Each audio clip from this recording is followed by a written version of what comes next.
ये MS office का second part होता है एक्सेल। वर्ड हो गया फर्स्ट, एक्सेल हो गया सेकंड। सबसे ऊपर जो होता है इसे कहते हैं टाइटल बार। मैंने इसको देख के पता चल रहा आप एक्सेल कर रहे हो। ये टाइटल बार है, इसे मेनू बार कहते हैं और इसको कहते हैं टूल्स बार।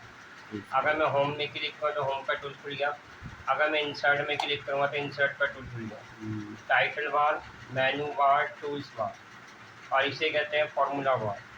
हम कोई भी फंक्शन या फॉर्मूला लगाएंगे तो यहाँ दिखाएगा, ठीक है। जो वर्टिकल में होता है इसे कॉलम कहते हैं और जो हॉरिजॉन्टल में होता है इसे रो। इसे कॉलम, इसे रो और सिंगल बॉक्स को सेल। और ये सीट है, फर्स्ट सीट नहीं है, सेकंड, थर्ड। यहाँ से आप प्लस प्लस करके और भी सीटें ले सकते हैं। और हटाना हो तो भैया राइट बटन क्लिक करके डिलीट का ऑप्शन आता है, ये रहा, ठीक है। अब जैसे मैं इसमें बना रहा हूँ, एक डाटा बना रहा हूँ, तो कैसे फंक्शन फार्मूला लगता है। जब इतने सेलों को सिलेक्ट किया, मैंने इतने सेलों को सिलेक्ट किया, होम में गया और इसको मैंने मर्ज कर दिया, मर्ज। अब मर्ज करके यहाँ हेडिंग डाल दिया मैंने मार्कशीट, यहाँ लिख दिया मैंने मार्कशीट।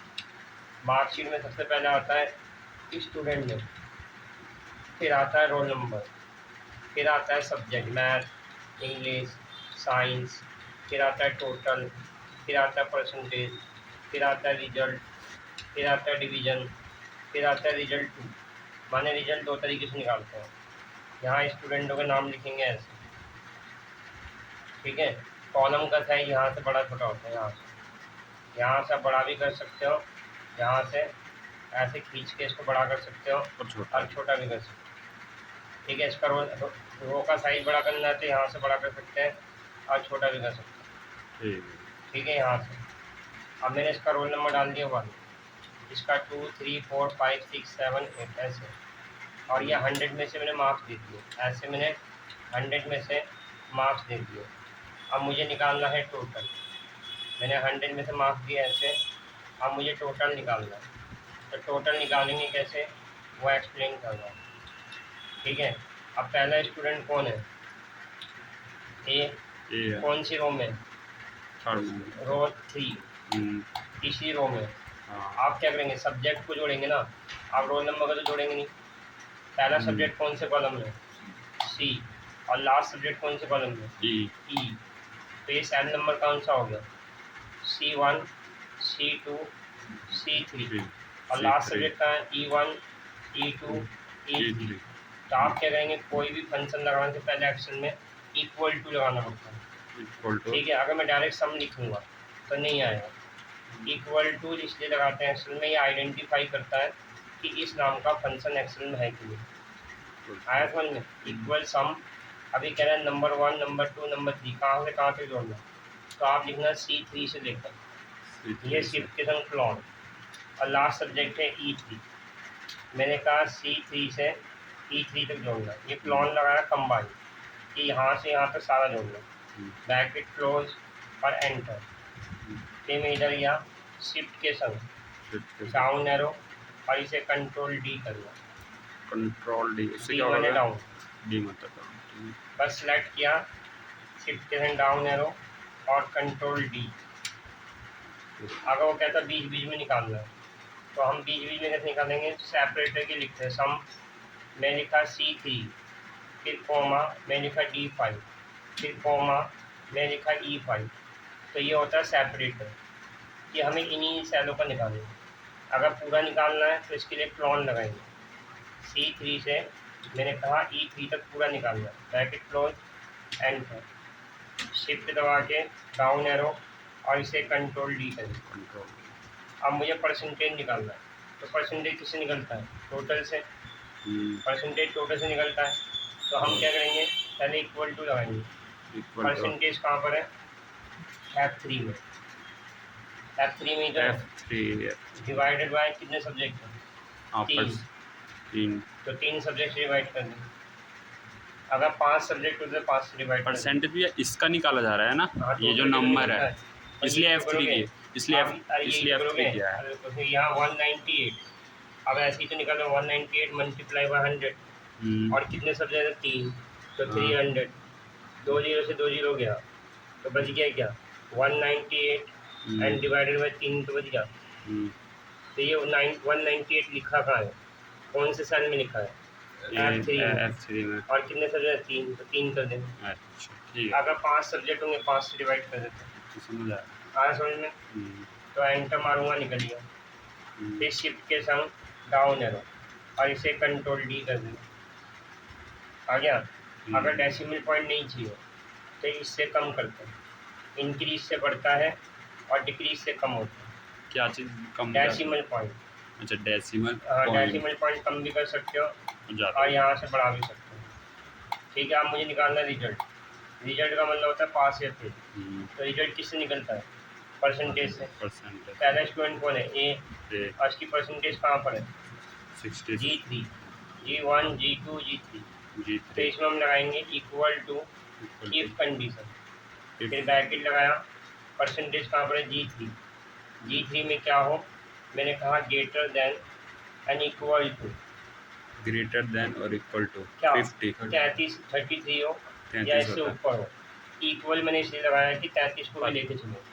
अगर मैं इक्वल नहीं लगाता तो 34 से काउंट करता, 33 को छोड़ देता इसलिए इक्वल। हाँ, मैं 33 को भी लेके चलना तो इक्वल लगा दिया। तो कॉमा वैल्यू 2 में क्या होना चाहिए? डबल एपॉस्ट्रोफी, वो पास होना चाहिए। पास।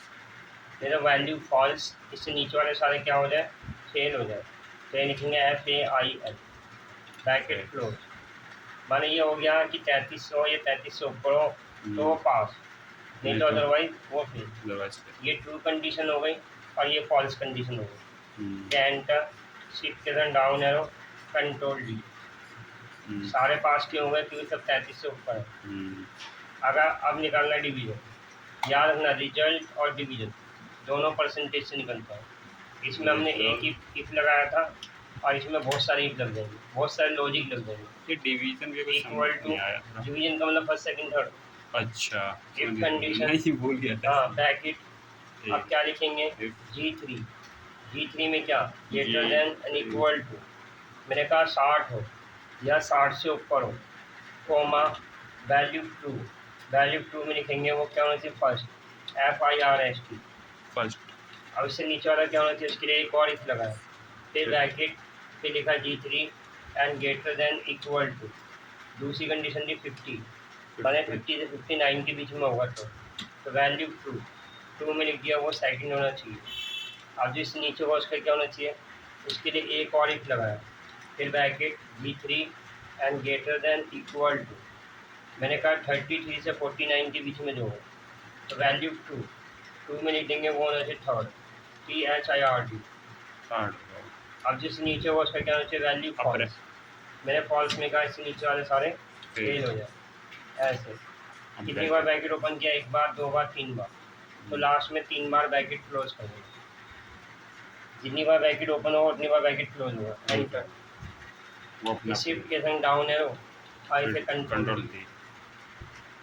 कोई भी नया स्टूडेंट आएगा तो मैं उसका नाम लिखूंगा, मैं उसका रोल नंबर डालूंगा और मार्क्स डालूंगा, तो बाकी सब अपने आप निकल जाएगा। अब निकालना रिजल्ट 2 में ये होता है कि सोचो मैंने एक सब्जेक्ट, इसके बाद हम जितनी भी एंट्री करेंगे वो इसके अकॉर्डिंग अपने आप फिट हो जाएगा।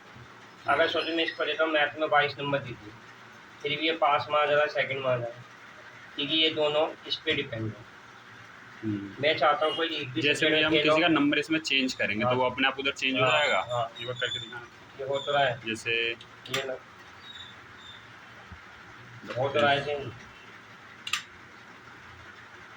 अब मैं चाहता हूँ कोई एक भी सब्जेक्ट में फेल हो तो फेल ही हो जाए, तो इसमें हम लगाएंगे नहीं भैया, मैं ये चाहता हूँ जैसे 59 वाला इसको फेल करके देखा, इधर नंबर चेंज करके। हाँ, तो नंबर चेंज कर तो हो जाएगा अपना, लॉक कर दीजिए। अच्छा, नहीं अब मैं चाहता हूँ कि कोई एक सब्जेक्ट में ही फेल हो, 33 से नीचे तो फेल ही हो जाए, तो इसमें लगाएंगे इक्वल टू इफ कंडीशन और साथ में मीन। पहला सब्जेक्ट कहाँ पर है? C3 और लास्ट सब्जेक्ट कहाँ पर है? E3। मेगा C3 से E3 में क्या ब्रैकेट लगाया? Greater than and equal to, मैंने कहा सारे सब्जेक्ट में 33 या 33 से ऊपर हो, वही पास होना चाहिए। आया समझ में? नहीं तो इससे नीचे वाले सारे फेल हो जाए। ऐसे ब्रैकेट क्लोज, एंटर, शिफ्ट करें डाउन एरो और कंट्रोल डी। अगर मैं किसी को एक सब्जेक्ट में फेल करूँगा तो तो ऑटोमेटिकली वो फेल हो जाएगा। देखो अपना फिलहाल अभी उतार लो, टोटल के लिए ये उतारना, परसेंटेज के लिए, रिजल्ट के लिए, डिवीजन के लिए, रिजल्ट टू के लिए, ये भी उतार लोगे तो मैंने 3 सब्जेक्ट लिए, आप मुझे 5 सब्जेक्ट निकाल के दिखाओ। ठीक है।